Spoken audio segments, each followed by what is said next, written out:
Panggilan dari lembah Lawu. Angin malam berembus dari lereng Lawu, membawa aroma tanah basah dan gema mantra kuno yang samar terdengar di kejauhan. Raka berdiri di antara kabut yang menggantung, menatap puncak gunung yang seolah bernafas dalam diam.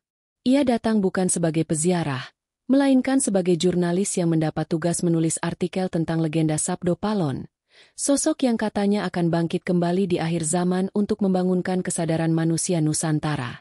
Namun langkah Raka yang semula ringan berubah menjadi berat ketika ia tiba di Lembah Kembang Arum, tempat yang disebut warga sebagai gerbang menuju dunia halus. Ia disambut oleh seorang perempuan berwajah teduh, mengenakan kain lurik dan selendang hitam. Namanya Nilintang. Matanya tajam, tapi lembut, seperti menyimpan rahasia berlapis-lapis. Sabdo Palon bukan mitos, ucap Lintang tanpa basa-basi. Ia adalah kesadaran yang belum mati. Ia berdiam di antara napas manusia, menunggu waktu untuk berbicara. Raka tersenyum tipis, mencatat kata-katanya di buku. Namun entah mengapa, ketika menatap mata Lintang, rasa ragu muncul, bukan kepada kata-katanya, tetapi kepada keyakinannya sendiri. Sejak kecil, Raka hidup di kota besar, dikelilingi oleh logika dan bukti, namun malam itu, di tengah kabut Lawu, batas antara nyata dan gaib mulai kabur. Malam kian larut. Di pondok bambu milik Lintang, lampu minyak menari lembut di sudut ruangan. Di dinding tergantung naskah kuno bertuliskan aksara Jawa halus, yang konon merupakan peninggalan Sabdo Palon sendiri. Raka mendekat, mencoba membaca tulisan itu, tapi Lintang menahannya. Tidak semua kata bisa dibaca oleh mata, katanya. Sebagian hanya bisa didengar oleh jiwa yang siap. Raka tak membalas. Ia menatap naskah itu lebih lama, dan seketika merasakan sesuatu bergetar di dalam dirinya. Bukan suara, melainkan bisikan yang lahir dari kesunyian. Dalam bisikan itu, seolah ada panggilan. Wis wayahe manungsa eling marang sangkan paraning dumadi. Sudah saatnya manusia ingat asal dan tujuan keberadaannya. Tubuhnya gemetar. Ia menatap Lintang, mencari penjelasan, tapi perempuan itu hanya menutup mata, menggumamkan kidung pelan. Di luar pondok, angin bergulung, membawa aroma dupa dan gema gamelan yang entah dari mana datangnya. Lintang berkata lagi, Sabdo Palon akan menampakkan diri bukan dalam wujud, tapi dalam kesadaranmu sendiri. Bila kau siap, malam ini adalah gerbang pertama.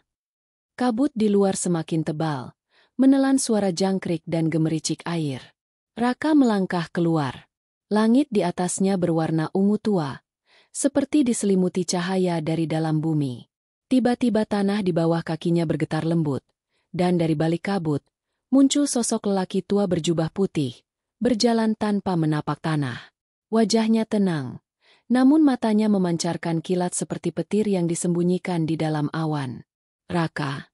Suara itu dalam, menggetarkan dada. Panjenengan mencari kisahku. Tapi kisahku adalah kisahmu sendiri. Raka tak mampu bicara. Sosok itu tersenyum, dan di sekelilingnya muncul pusaran cahaya keemasan, mengelilingi pepohonan. Di dalam pusaran itu, Raka melihat bayangan kerajaan lama, peperangan, dan manusia yang tersesat dalam keserakahan. Kesadaran manusia telah terbelah. Kata suara itu lagi. Aku datang bukan untuk menghakimi, tapi mengingatkan. Dunia akan berubah ketika manusia mengingat dirinya sebagai bagian dari semesta, bukan penguasanya. Ketika cahaya itu meredup, sosok itu lenyap. Raka terjatuh, napasnya tersengal. Namun di dalam dirinya ada sesuatu yang menyala. Ia merasa seolah sebuah pintu baru telah terbuka di batinnya. Lintang muncul di belakangnya, menatap tanpa berkata. Hanya satu kalimat yang akhirnya keluar dari bibirnya, lirih namun pasti. Sabdo Palon telah memilihmu, Raka, dan perjalanan kesadaranmu baru saja dimulai. Bayangan di Candi Ceto. Langit pagi di lereng Lawu seperti kanvas perak yang perlahan terbuka. Kabut tipis bergulung di antara pepohonan pinus, menghapus batas antara dunia nyata dan yang gaib. Raka berdiri di depan gerbang batu Candi Ceto, tempat yang disebut oleh Lintang sebagai pintu kedua kesadaran. Setelah peristiwa malam itu, Pikirannya masih diliputi gema suara Sabdo Palon. Ia tidak tahu apakah yang dilihatnya nyata atau sekadar halusinasi akibat kelelahan. Namun sesuatu dalam dirinya mendesak untuk mencari makna lebih dalam. Lintang berjalan di sampingnya dengan langkah tenang. Di tangan kirinya, ia membawa wadah kecil berisi kemenyan dan bunga kenanga. Tempat ini menyimpan getaran masa lalu, ujarnya pelan. Setiap batu di Ceto masih mengingat sabda para leluhur. Jika kau membuka hati, mereka akan berbicara. Raka hanya mengangguk. Ia menatap relief di dinding candi, menggambarkan kisah manusia yang menapaki tangga menuju pencerahan. Di salah satu batu, ia melihat ukiran sosok laki-laki duduk bersila, matanya menatap matahari. Anehnya, wajah itu mirip dengan sosok berjubah putih yang dilihatnya malam sebelumnya. Dada Raka bergetar pelan, seperti ada sesuatu yang mengalir dari batu itu ke dalam dirinya. Lintang menyalakan dupa, dan asapnya melingkar naik, menembus udara pagi. Sabdo Palon tidak hilang, katanya. Ia hanya bersembunyi di balik kesadaran manusia yang lupa akan jati dirinya. Dahulu, ia adalah pengingat bagi para raja, bahwa kekuasaan tanpa kebijaksanaan adalah kehancuran. Raka menatapnya dalam diam. Ia tak lagi menulis di buku catatannya. Semua yang terjadi terasa terlalu hidup untuk sekadar dicatat. Lalu sesuatu membuatnya berlutut, bukan karena dipaksa, tapi karena dadanya terasa penuh oleh sesuatu yang sulit dijelaskan. Ia menutup mata, dan dalam kegelapan batinnya, muncul suara yang sama seperti malam itu. Raka, manungsa ora mung daging lan pikiran. Ana cahya sing sumunar sakacero ati, yen wis ngerti sangkan paraning dumadi, kabeh bakal gumregah maneh. Sesungguhnya manusia bukan hanya tubuh dan pikiran. Ada cahaya yang bersinar dari dalam hati, bila ia memahami asal dan tujuan keberadaannya, semuanya akan bangkit kembali. Suara itu datang dari dalam kepalanya, tapi juga dari langit. Ia membuka mata, dan kabut di sekitar candi berubah warna menjadi keemasan. Dari arah barat, muncul siluet manusia berpakaian seperti bangsawan Jawa kuno, bukan makhluk halus yang menakutkan, tetapi sosok yang menebar ketenangan. Ia berjalan mendekat, dan setiap langkahnya membuat udara bergetar. Aku melihatmu, bisik sosok itu. Dan aku melihat ketakutanmu terhadap apa yang tak bisa kau pahami. Tapi ketakutan adalah pintu pertama menuju pengetahuan sejati. Raka ingin bertanya siapa dia, tapi Lintang berlutut. Panjene ganjil, Ki Sabdo, gumamnya lirih. Sosok itu menatapnya dengan senyum samar, lalu memandang Raka. Engkau akan menjadi penyaksi, bukan pewarta. Dunia butuh orang yang tidak hanya menulis, tapi mengalami. Raka menelan ludah. Apa maksudmu? Tanyanya. Suaranya bergetar. Dunia manusia akan terguncang. Jawabnya tenang. Zaman edan yang dulu hanya dinyanyikan dalam serat, kini menjadi nyata. Manusia lupa pada bumi yang memelihara mereka, pada jiwa yang memberi arah. Namun masih ada harapan. Kesadaran adalah api yang tak bisa padam, meski ditutup abu keserakahan. Angin mendesir, membawa dedaunan beterbangan. Sosok itu menoleh ke arah puncak Lawu. Naiklah ke sana ketika rembulan purnama. Di sanalah gerbang terakhir akan terbuka. Kau akan mengerti mengapa aku tak bisa mati. Seketika cahaya di tubuhnya memudar. Ia lenyap seperti asap yang tersapu angin, meninggalkan aroma kemenyan yang menenangkan. Lintang menatap kosong ke tempat ia berdiri, lalu memejamkan mata. Ia telah memberimu tugas. Tapi perjalanan ini bukan hanya tentangmu, Raka. Ini tentang seluruh manusia. Raka memandangi tangannya sendiri, masih bergetar. Di telapak tangan kirinya, entah dari mana, muncul tanda kecil berbentuk lingkaran dengan titik di tengahnya, seolah dibakar oleh cahaya. Ia mencoba menghapusnya, tapi tanda itu tetap ada. Lintang melihatnya dan tersenyum tipis. Itu adalah lambang cakra manikmaya, pusat kesadaran semesta, katanya. Kini kau terikat pada jalannya. Raka terdiam lama. Ia menatap kembali ke batu-batu candi Cetho yang terasa hidup, lalu ke arah langit di mana kabut mulai menipis.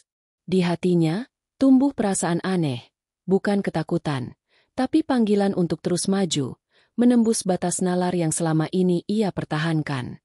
Dan di kejauhan, di sela pepohonan pinus, terdengar gamelan halus mengalun, seakan bumi sendiri mulai bernyanyi menyambut perjalanan baru itu. Gerbang cahaya di alas Kumbara. Senja menetes pelan di kaki Gunung Lawu, mewarnai langit dengan rona jingga tembaga.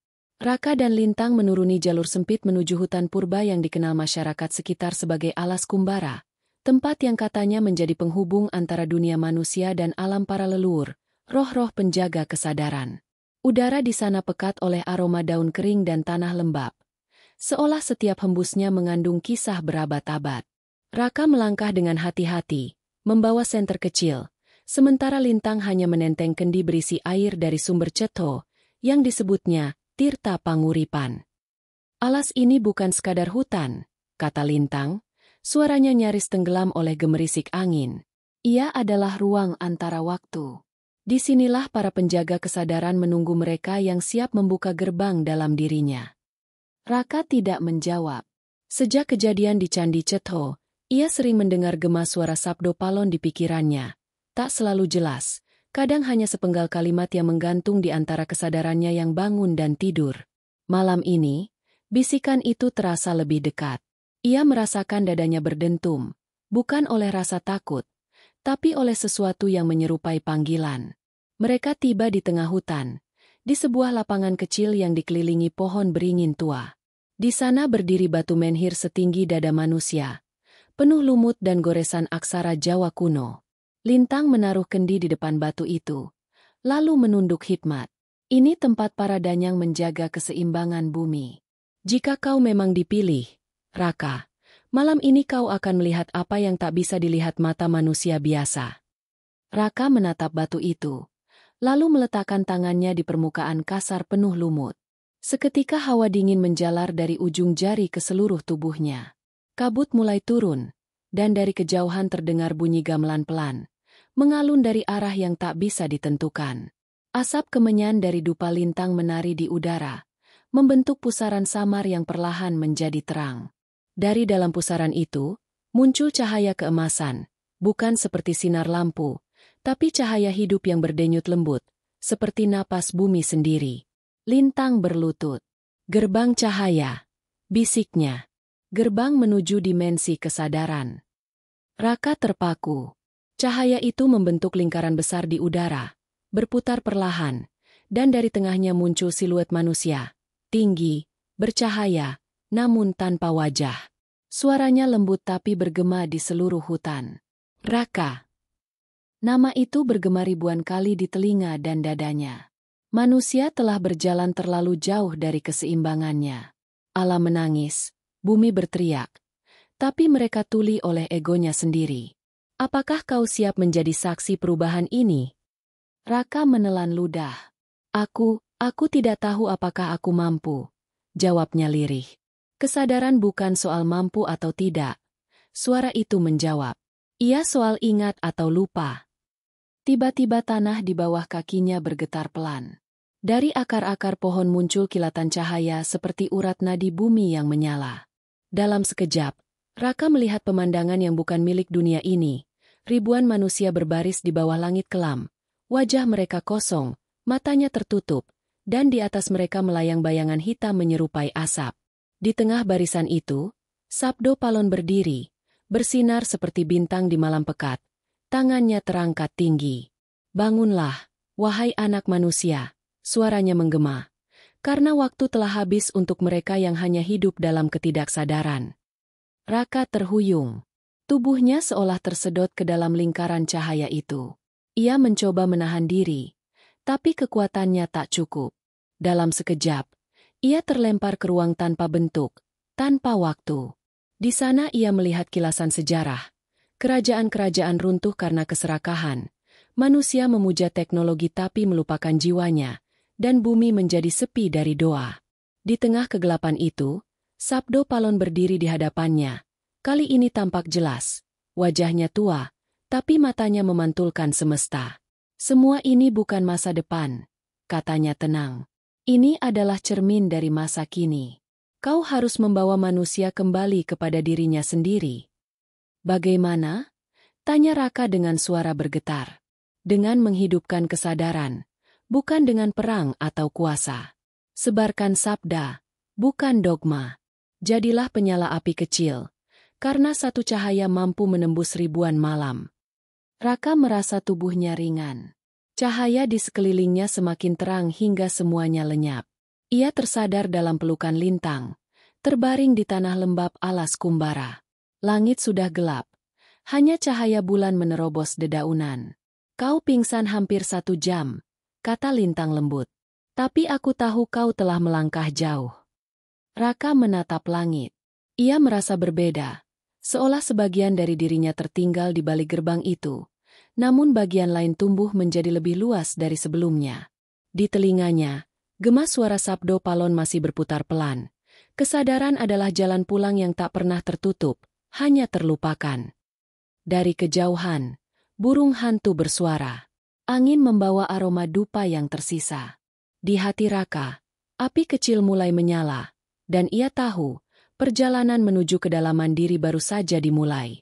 Sang penjaga waktu dari kedaton gaib. Langit malam di lereng Lau berubah menjadi samudra bintang. Di bawahnya, Raka dan Lintang berjalan menembus jalan setapak menuju sebuah tempat yang hanya dikenal dalam bisikan para petapa tua, kedaton gaib Sabdo Palon. Tidak ada penanda jalan, hanya desir angin dan cahaya rembulan yang memantulkan sinar di permukaan kabut. Setelah perjalanan panjang dari alas Kumbara, mereka tiba di dataran tinggi yang sunyi, di mana pohon-pohon raksasa menjulang bagaikan pilar dunia. Lintang berhenti, menancapkan tongkat kayunya ke tanah. Kedaton ini tak terlihat oleh mata biasa, katanya perlahan. Ia hanya muncul bagi mereka yang membawa cahaya kesadaran dalam diri. Ia menatap Raka, matanya serius. Tanda di tanganmu, cakra manikmaya, itu kuncinya. Raka menatap telapak kirinya. Tanda melingkar itu kini berpendar lembut, seperti bara kecil di bawah kulit. Ia merasakan hawa hangat menjalar ke seluruh tubuh, lalu tanah di sekitarnya bergetar pelan. Dari tengah kabut, perlahan muncul bentuk-bentuk tak kasat mata. Pilar batu, gapura, dan dinding berukir relief kuno. Semuanya memantulkan cahaya keemasan seolah lahir dari ingatan bumi sendiri. Selamat datang di kedaton gaib, bisik Lintang. Suaranya nyaris seperti doa. Tempat di mana Sabdo Palon menjaga keseimbangan antara waktu dan kesadaran manusia. Udara di sekeliling mereka bergetar. Dari arah timur, muncul sosok tinggi mengenakan busana kerajaan Jawa kuno. Rambutnya panjang beruban. Matanya menembus ruang seperti menatap inti jiwa. Ia membawa tongkat kayu hitam berhias permata hijau. Lintang berlutut, sementara Raka hanya menunduk. Tak tahu harus bersikap bagaimana. Aku adalah Ki Jagatnala, penjaga waktu kedaton ini.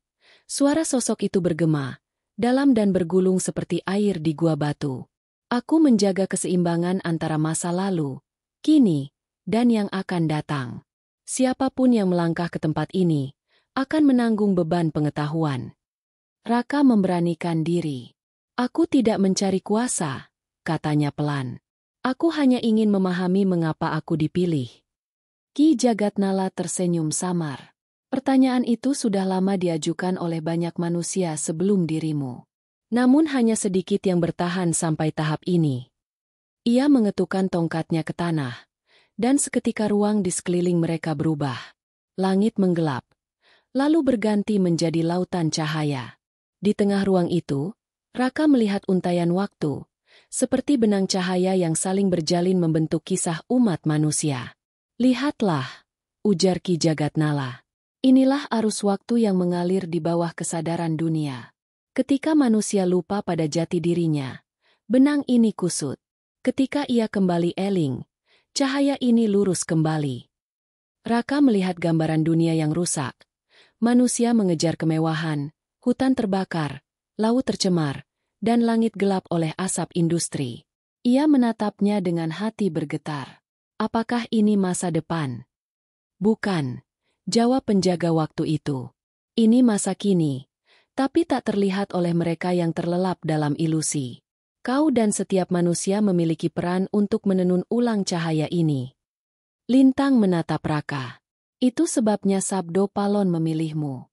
Kau bukan utusan agama atau raja. Kau hanyalah manusia biasa, dan justru karena itu, kau bisa menjadi jembatan antara dunia lama dan dunia yang akan lahir.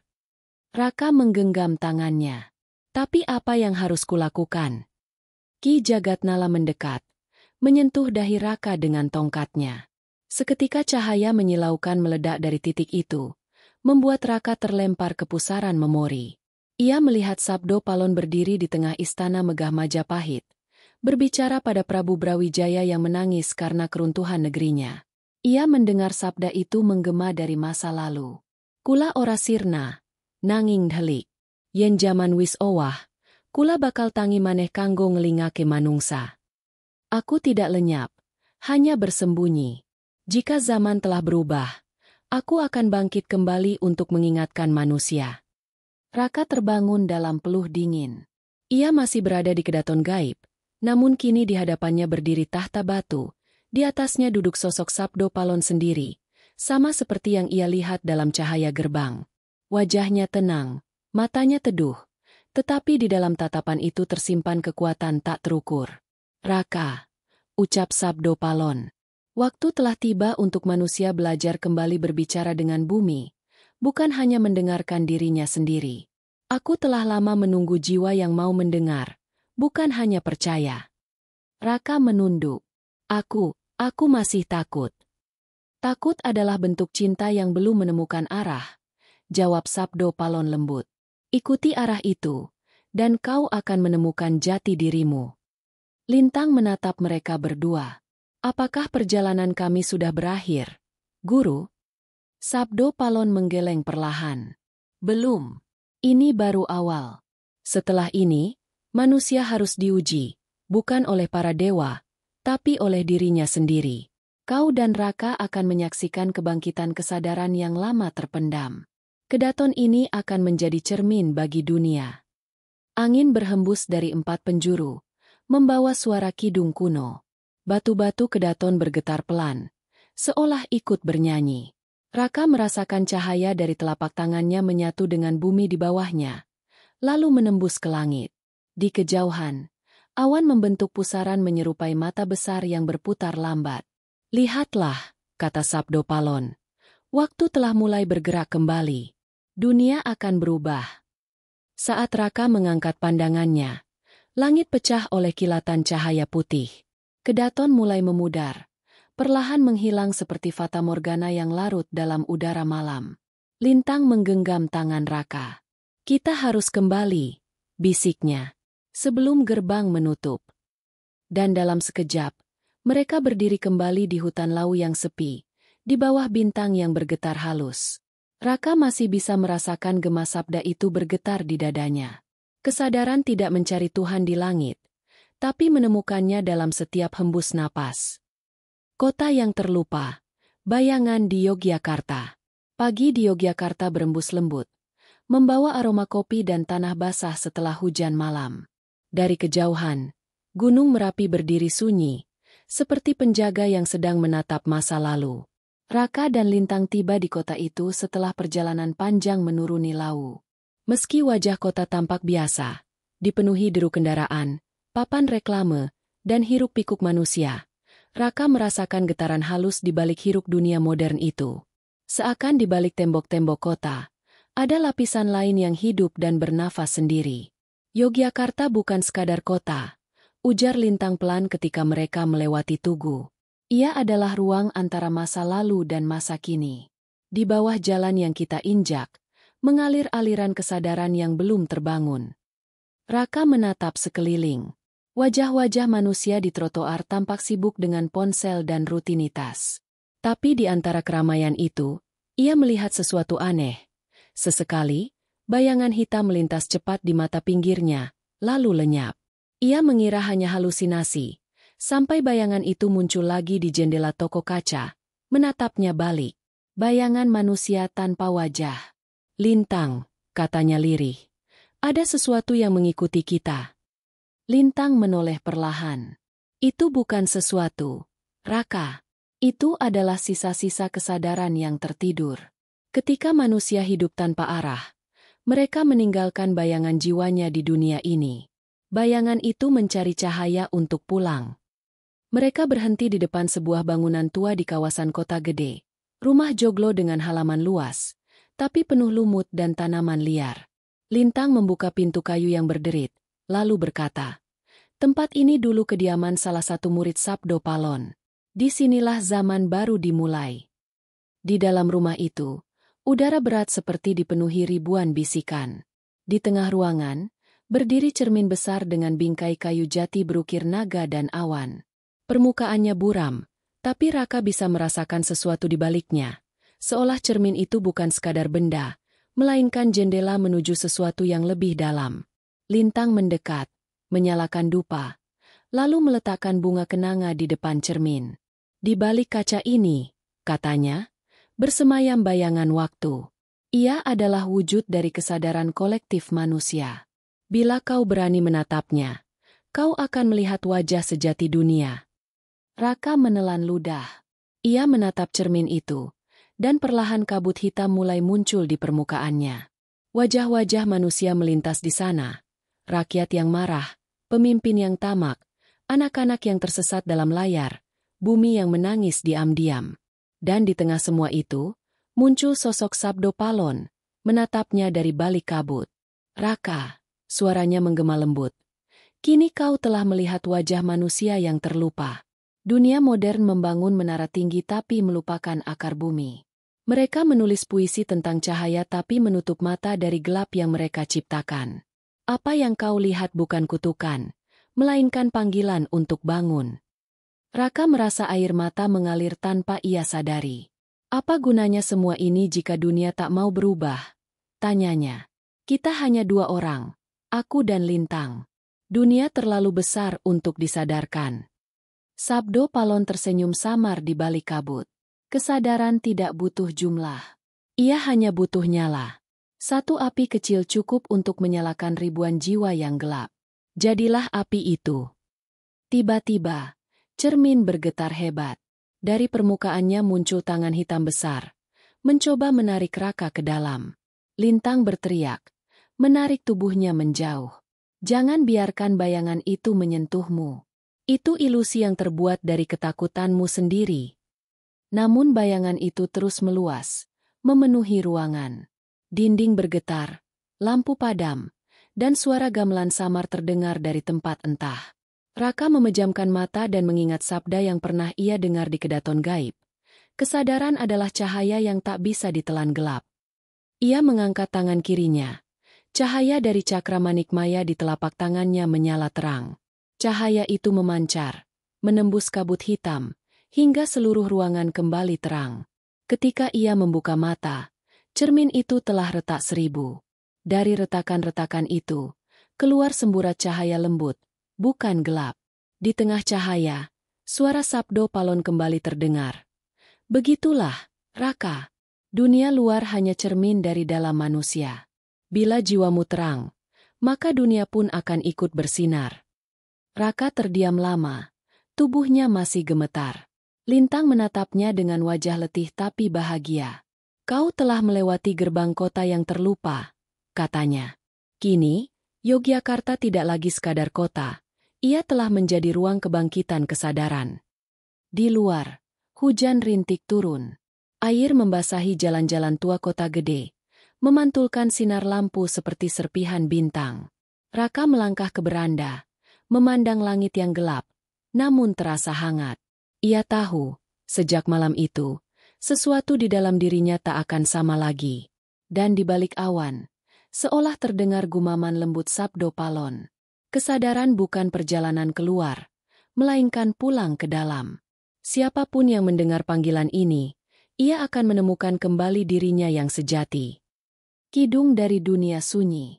Malam turun perlahan di atas kota Yogyakarta. Setelah kejadian di rumah joglo kota gede, Raka tak lagi sama.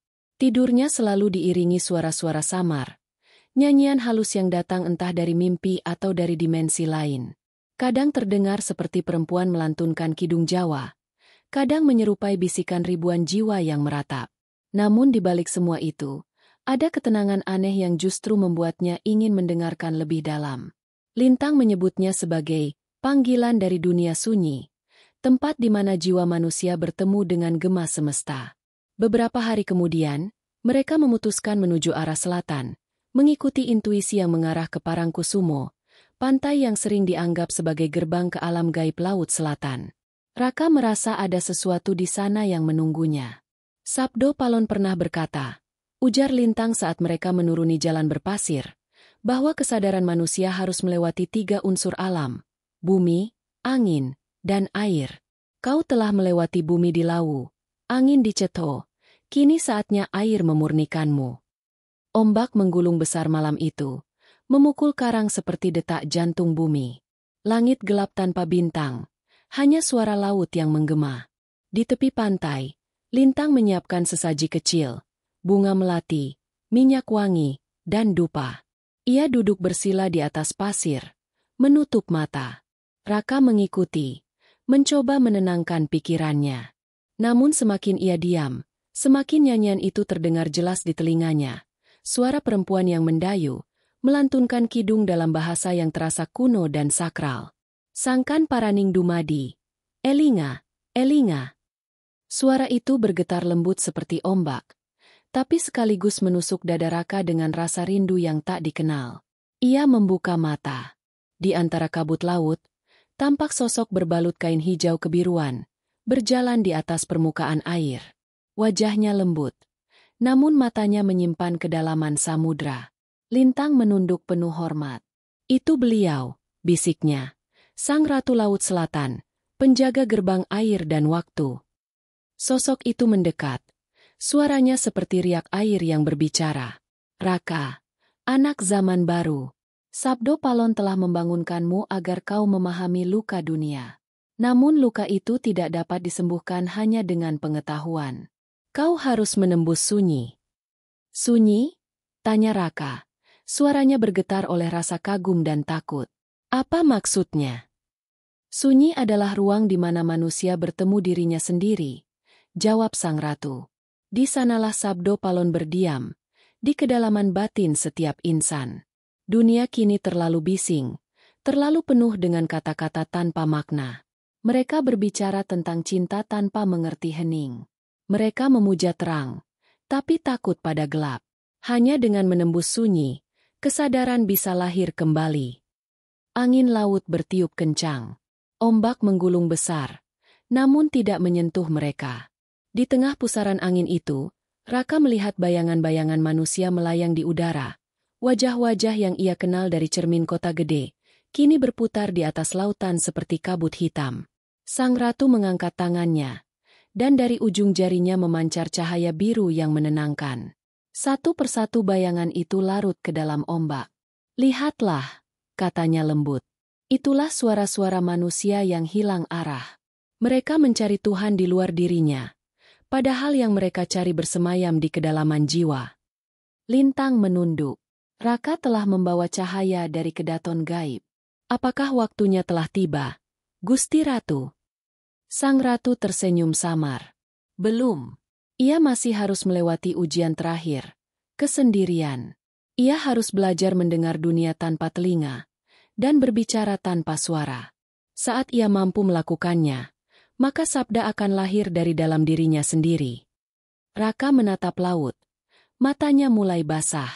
Apakah Sabdo Palon juga melalui semua ini? Sang Ratu menatapnya lama. Sabdo Palon adalah cermin dari kesadaran tertinggi manusia. Ia bukan dewa, bukan roh, melainkan refleksi dari apa yang telah dilupakan dunia. Dahulu ia berjuang agar manusia tak terbelah antara batin dan pikirannya. Tapi ketika dunia memilih jalan kelam, ia mundur ke alam sunyi, menunggu mereka yang berani mencari jalan kembali.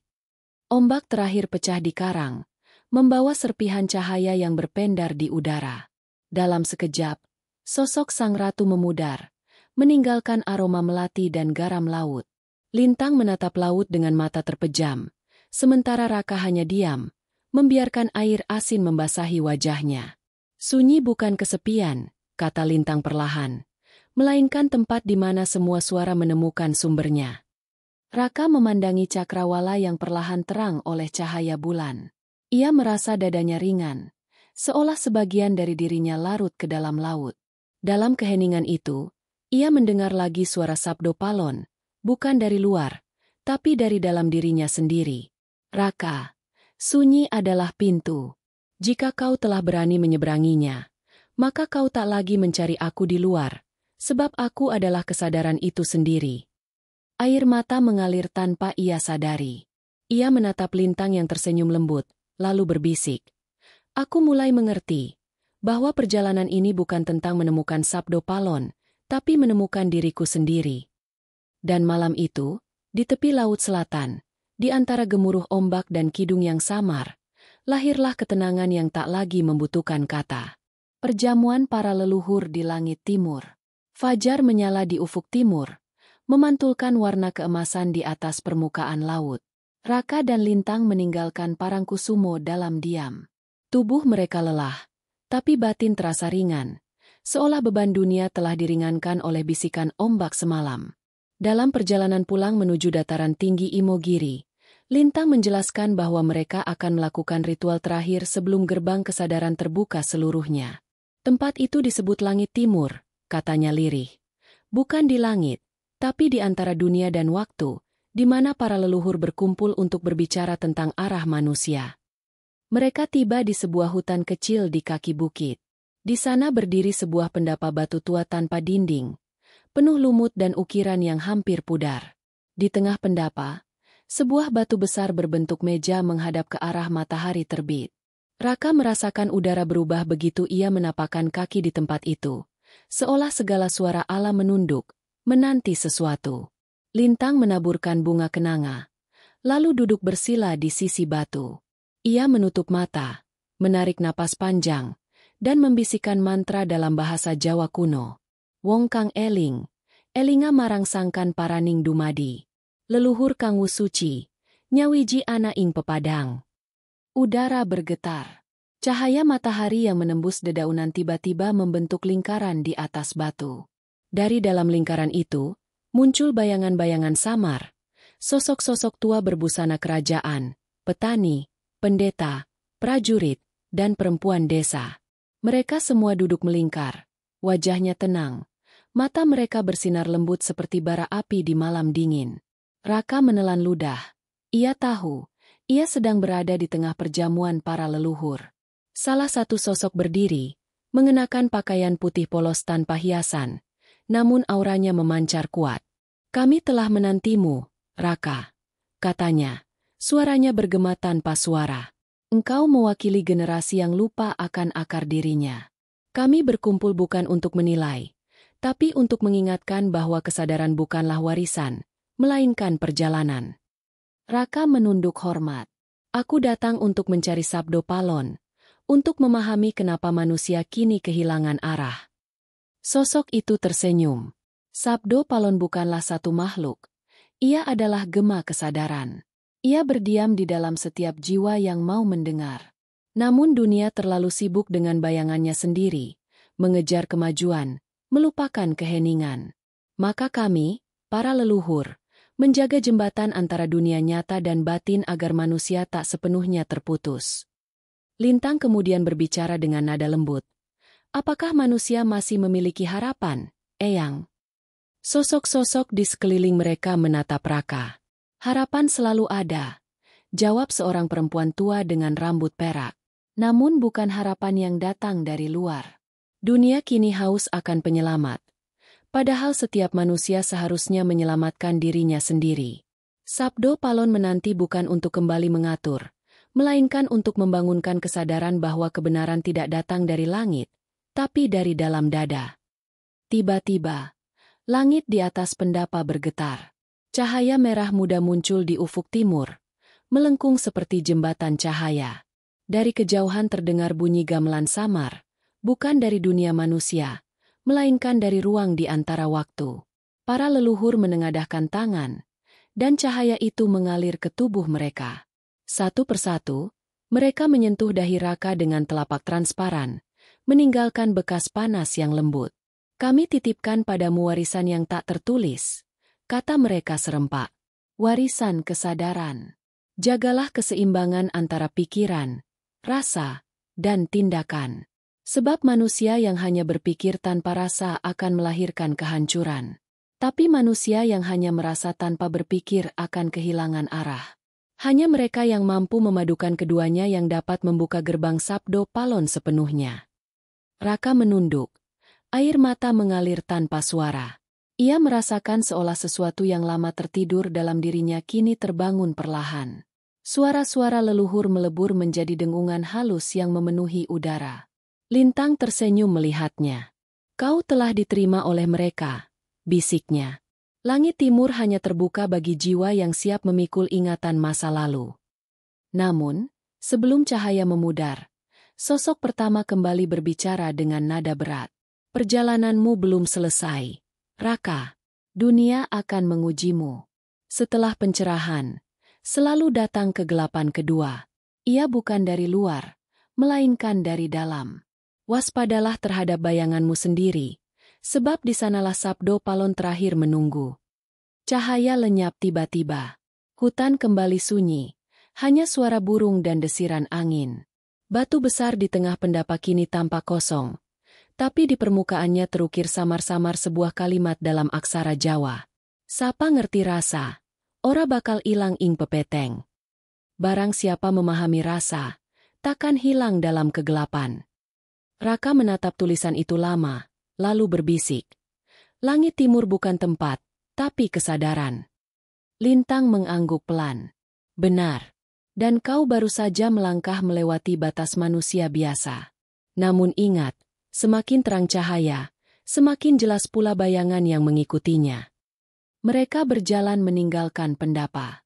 Di belakang mereka, sinar matahari pagi menembus pepohonan, memantul di permukaan batu yang kini berkilau lembut, seolah para leluhur masih duduk di sana, menjaga agar dunia manusia tak kehilangan arah dalam kebisingan zaman. Perjalanan berikutnya akan membawa mereka menembus batas yang lebih dalam, menuju wilayah batin yang tak lagi bisa dijelaskan dengan kata-kata, tempat Sabdo Palon menunggu, di jantung kesadaran manusia itu sendiri. Bayangan yang menyala di dalam diri. Langit mendung menggantung di atas lembah Imogiri saat Raka dan Lintang menuruni jalan setapak menuju sebuah gua tua di tepi sungai. Setelah perjamuan di langit timur, Raka merasa dadanya seperti menyimpan bara yang tak pernah padam. Ia melihat dunia seolah berubah warna. Setiap daun, batu, dan tetes air memiliki denyut hidup yang berbicara. Namun bersamaan dengan itu, muncul rasa lain. Bayangan gelap di sudut pikirannya yang terus berbisik, mempertanyakan semua yang ia alami. Apakah ini nyata? Atau hanya hayalan yang kubangun karena haus makna? Pikirnya berulang kali. Lintang menatapnya tajam. Kau mulai mendengar suara bayanganmu sendiri, Raka, katanya lirih. Itulah tahap terakhir sebelum Sabdo Palon menampakkan wujud sejatinya. Semua manusia yang berjalan menuju kesadaran akan melewati ruang ini, ruang di mana terang dan gelap tak lagi terpisah. Mereka tiba di mulut gua. Udara di sana dingin, lembab, dan berbau tanah basah. Lintang menyalakan obor dari minyak kelapa. Cahaya oranye menari di dinding gua yang dipenuhi ukiran kuno, bergambar manusia berwajah dua, burung bersayap api, dan matahari yang separuh hitam. Di tengah ruangan terdapat batu datar. Di atasnya tergeletak sebilah keris berkarat. Ini adalah keris pamungkas sabda, ujar Lintang. Bukan senjata untuk membunuh, tapi cermin untuk melihat diri sendiri. Ia menatap Raka dalam-dalam. Kau harus mengangkatnya. Tapi berhati-hatilah, karena keris ini akan memunculkan bayangan dari dalam jiwamu. Raka mendekati batu. Saat jarinya menyentuh gagang keris, udara di dalam gua tiba-tiba menjadi berat. Api obor bergetar, dan dari dalam dinding muncul gema tawa rendah. Suara yang begitu mirip dengan suaranya sendiri. Bayangan hitam menjelma dari tanah, berbentuk seperti dirinya. Namun matanya merah dan bibirnya melengkung sinis. Akhirnya kita bertemu, kata bayangan itu. Aku adalah kau yang selama ini kau tolak. Aku adalah keserakahanmu, ketakutanmu, dan keinginanmu untuk menjadi istimewa. Kau mencari Sabdo Palon bukan untuk kebijaksanaan, tapi karena ingin diakui oleh dunia sebagai yang terpilih. Raka mundur setapak. Dadanya sesak. Itu tidak benar. Aku hanya ingin memahami siapa aku sebenarnya. Bayangan itu tertawa. Kalau begitu, mengapa kau terus berusaha membuktikan dirimu? Mengapa setiap kali kesunyian datang, kau justru ketakutan? Kau menyembah kesadaran, tapi diam-diam masih mencintai pujian. Kau bicara tentang keseimbangan, tapi hatimu haus akan kekuasaan kecil yang bisa membuatmu merasa berharga. Lintang berdiri di sisi gua, tidak bergerak. Ia tahu ujian ini tak bisa dibantu siapapun. Raka harus menaklukkan dirinya sendiri. Bayangan itu berjalan mendekat, menatap langsung ke matanya. Aku bukan musuhmu, Raka. Aku adalah separuh yang kau tolak. Jika kau membunuhku, kau membunuh dirimu sendiri. Tapi jika kau menerimaku tanpa kesadaran, aku akan menguasaimu sepenuhnya. Suara itu bergema di seluruh gua. Raka berlutut, menatap keris yang kini berkilau terang. Di permukaan logamnya, ia melihat dua wajah. Wajahnya sendiri dan wajah bayangan yang menatap balik. Ia menggenggam gagang keris, lalu menutup mata. Aku tak akan membunuhmu, bisiknya. Tapi aku juga tak akan tunduk padamu. Aku akan menyatukanmu dalam kesadaranku. Cahaya meledak dari keris, memenuhi gua dengan kilatan putih menyilaukan. Bayangan itu menjerit, tapi bukan jerit kesakitan, melainkan jerit pembebasan. Tubuhnya larut menjadi kabut hitam yang kemudian masuk ke dalam dada Raka. Tubuh Raka bergetar hebat, napasnya tersengal. Namun di balik rasa sakit itu muncul kedamaian yang sangat dalam. Lintang mendekat, menyentuh bahunya. Kau telah melebur dengan bayanganmu. Sekarang kau bukan lagi pencari, tapi penjaga. Raka membuka mata. Dunia sekitarnya tampak lebih jernih. Ia melihat dinding gua bukan sebagai batu, melainkan sebagai kulit bumi yang bernapas. Ia mendengar suara air bukan sekadar aliran sungai, tapi irama kehidupan. Dalam dirinya, suara Sabdo Palon bergema dengan tenang. Kesadaran bukanlah menghapus gelap, tapi mengenal bahwa gelap dan terang berasal dari sumber yang sama. Siapa yang menolak bayangannya, akan terus tersesat di dalam terang. Siapa yang memeluknya, akan menemukan keseimbangan semesta. Raka mengangkat wajahnya ke arah cahaya obor yang mulai meredup. Jadi ini maksudnya, katanya pelan. Sabdo Palon bukanlah sosok di luar sana, melainkan kebijaksanaan yang lahir ketika manusia berdamai dengan dirinya sendiri. Lintang tersenyum samar. Itulah rahasia terakhir. Kau kini siap menapaki langkah menuju Sang Sabda Agung. Setelah malam ini, dunia takkan lagi sama bagimu. Kau akan melihat manusia bukan sebagai tubuh yang berjalan, tapi sebagai percikan kesadaran yang sedang berjuang mengingat dirinya.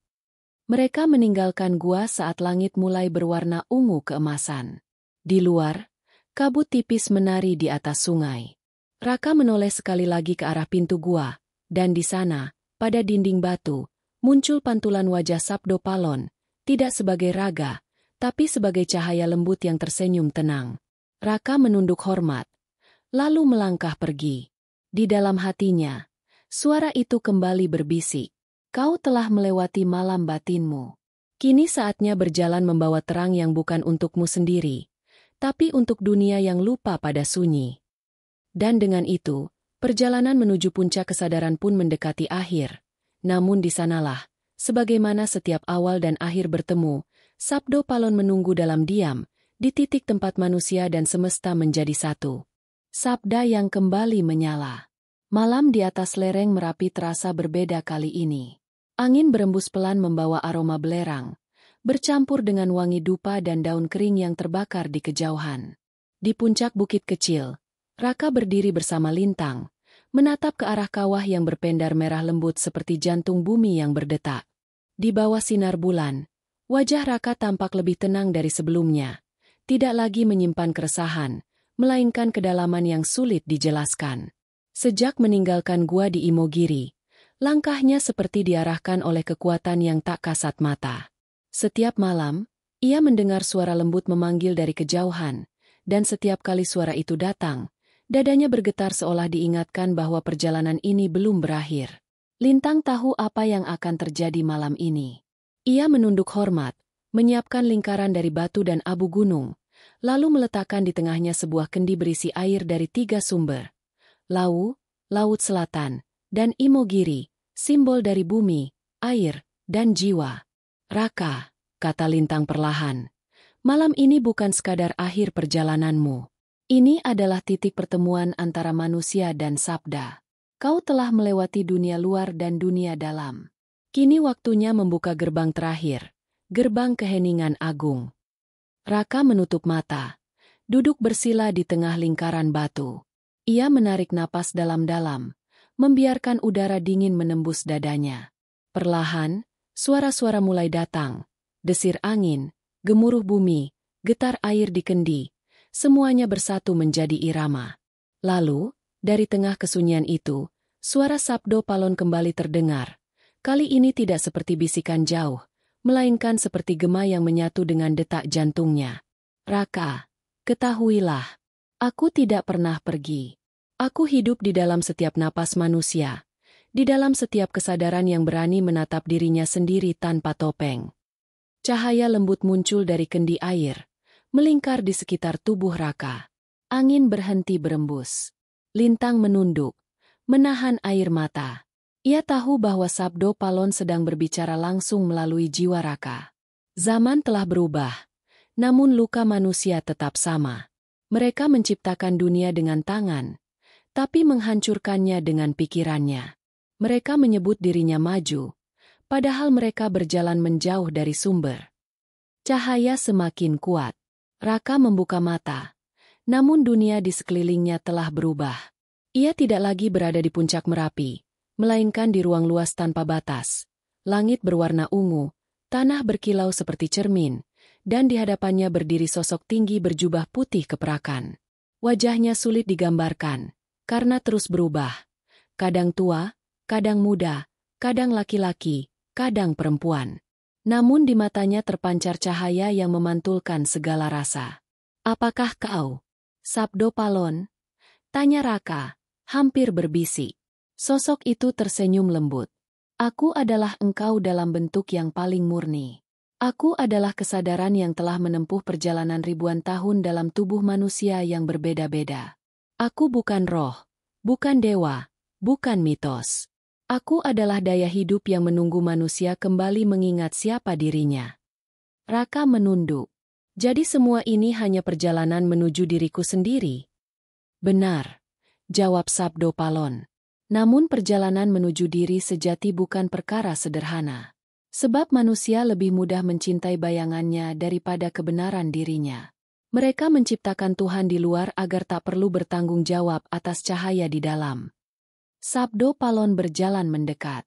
Kau telah melewati 3 lapisan kesadaran, bumi yang meneguhkan tubuhmu, air yang menyucikan jiwamu, dan api yang melebur bayanganmu. Kini saatnya kau menjadi angin, pembawa sabda yang menembus batas waktu. Cahaya putih menyelimuti tubuh Raka. Ia merasakan seluruh dirinya melebur dengan udara, seolah jantungnya berdetak bersamaan dengan bumi. Di antara cahaya itu, Sabdo Palon menatapnya satu kali lagi. Sampaikan kepada dunia, katanya, bahwa kebangkitan bukanlah munculnya aku kembali, melainkan lahirnya kesadaran baru dalam diri manusia.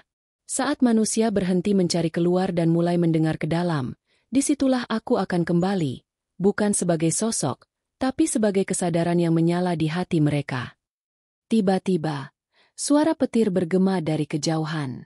Raka merasakan dirinya ditarik kembali ke dunia nyata. Ia membuka mata.